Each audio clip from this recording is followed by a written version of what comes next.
You know, when the Quran invites us to deeply reflect on the natural world, like the sky, the mountains, the earth, it specifically points out one particular animal. And no, it's not the fearsome lion, it's not the massive elephant, it's not even the swift, beautiful horse. It's actually the camel. Welcome to This Explainer. Today, we're bringing a seriously awe-inspiring biological investigation to a 7th century spiritual mystery.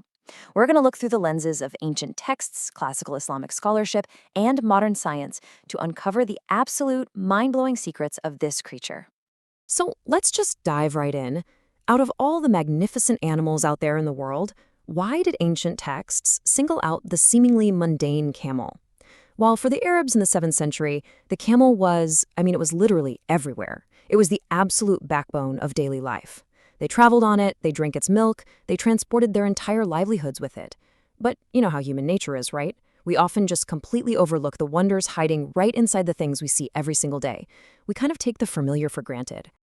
And honestly, that familiarity is exactly why the Quran directs our attention straight to this animal. Classical Islamic scholars like Ibn Kathir and Al-Qurtubi, they pointed out that this verse isn't just asking us to, casually glance at the animal as it walks by. No, it's a profound invitation to investigate a literal masterpiece of biological engineering. They recognized that the camel was one of the absolute greatest visible signs of divine power for the Arabs, which makes it the perfect subject for deep contemplation and real scientific curiosity. Now, this biological engineering becomes super obvious when we bust a massive childhood myth. Spoiler alert, the camel's hump is actually an energy-storing fat reserve, not a giant water tank. Yeah, water is definitely not just sloshing around in there. By storing metabolizable fat, the camel basically has a natural, built-in battery pack. When food becomes unbelievably scarce out in the harsh desert, the camel just breaks down this fat to survive. It is brilliantly designed to endure some of the most unforgiving environments on the entire planet. But okay, when it actually comes to water, the sheer volume a camel can handle is just staggering. Picture a severely dehydrated camel after a massive trek. Scientists have found it can safely chug 100 liters of water in just minutes. To put that into perspective, that's like downing half a bathtub of water in the time it takes to brew a cup of coffee. If a human, or honestly almost any other mammal, tried to rapidly rehydrate at that kind of scale, it would cause catastrophic bodily harm. But the camel? It does this effortlessly without a single negative side effect.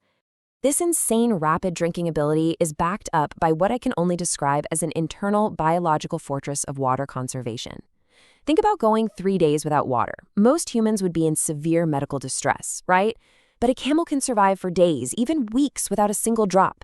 It sweats way less than most mammals, it tolerates these wild, massive fluctuations in core body temperature, and it utilizes highly efficient kidneys that are basically working overtime to lock in moisture at every single level. And this brings us to an absolute microscopic biological miracle. So in humans and most mammals, red blood cells are circular, and those can actually burst if we rehydrate too fast. But a camel's red blood cells, they're oval-shaped. This exceptionally unique design allows the blood to just keep flowing smoothly, even when the body is severely dehydrated and the blood literally thickens like syrup. Plus, those oval cells can safely expand when the camel drinks those 100 liters of water we just talked about. It's a perfectly tailored adaptation for desert survival. Zooming back out from the microscopic level, we see an animal wrapped in natural, basically impenetrable armor. Look, desert sandstorms are brutal. For us humans, just keeping our eyes open is practically impossible. But the camel, it's rocking double rows of super long eyelashes, exceptionally thick eyebrows, and, get this, closable nostrils. When a massive sandstorm hits, the camel just kind of pinches its nostrils shut to block the sand from wrecking its respiratory system, while its eyes are shielded by multiple natural defense layers. It effortlessly brushes off conditions that would literally stop modern machinery in its tracks. Even the way it moves is perfectly engineered for the terrain. If you've ever tried sprinting on soft sand at the beach, you know it's completely exhausting. You just sink right in. Even heavy off-road vehicles struggle in the deep desert, but the camel glides over it. Why?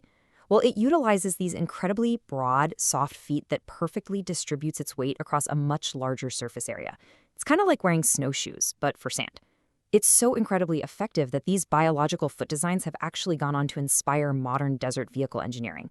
Okay, so having deconstructed these mind-blowing biological marvels, from the oval blood cells to the built-in sandstorm armor, let's shift gears a bit.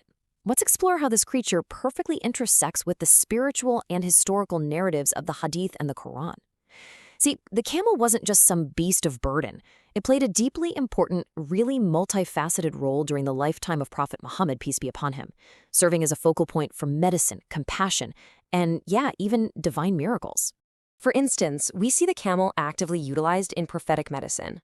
In authentic narrations found in foundational texts like Sahih al-Bukhari and Sahih Muslim, camel milk was uniquely prescribed by the Prophet Muhammad, peace be upon him, for certain sick individuals facing very specific medical circumstances.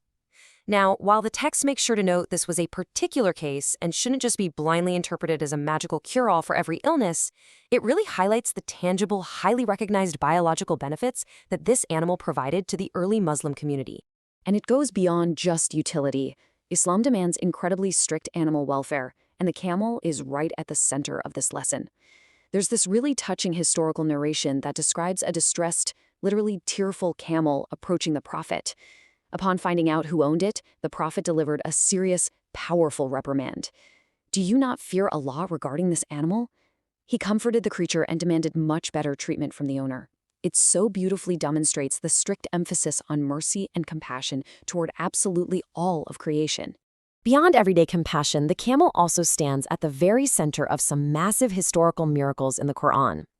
Take the story of Prophet Salih and the people of Thamud. The people arrogantly demanded a miracle. So in response, a miraculous she-camel was provided as a clear, undeniable sign of divine power. They were explicitly warned, do not harm her. Yet they tragically rejected the sign and killed the camel anyway, which brought down severe divine punishment. The camel, in this dramatic narrative, basically served as the ultimate test of faith and obedience. So what does this all mean? When we synthesize these ancient spiritual texts with cutting-edge modern science, we're hit with a profound realization. We no longer just see a common farm animal or a dusty desert taxi. No, we see an unmatched, perfectly engineered desert survivor. We're talking about an animal that thrives without water, powered by unique microscopic oval blood cells, wearing built-in sandstorm armor, and walking on naturally engineered shock absorbers. It's just wild. When we reflect back on that exact Quranic verse we started with, we can truly appreciate the overwhelming, sheer weight of evidence behind it. It isn't just nice poetry. It's a direct, literal challenge to humanity to pay attention. Honestly, the next time you see a camel, remember you are looking at one of the most extraordinary, purposely designed creations on Earth. It is a living, breathing, walking sign of divine wisdom and unimaginable power. I want to leave you with this final thought. The Arabs saw the camel every single day, yet it held all these astonishing, deeply hidden mysteries. So if something so ordinary holds such extraordinary divine secrets, what other incredible miracles are waiting for you to discover right outside your own window? Keep looking, keep questioning, and whatever you do, never take the familiar for granted.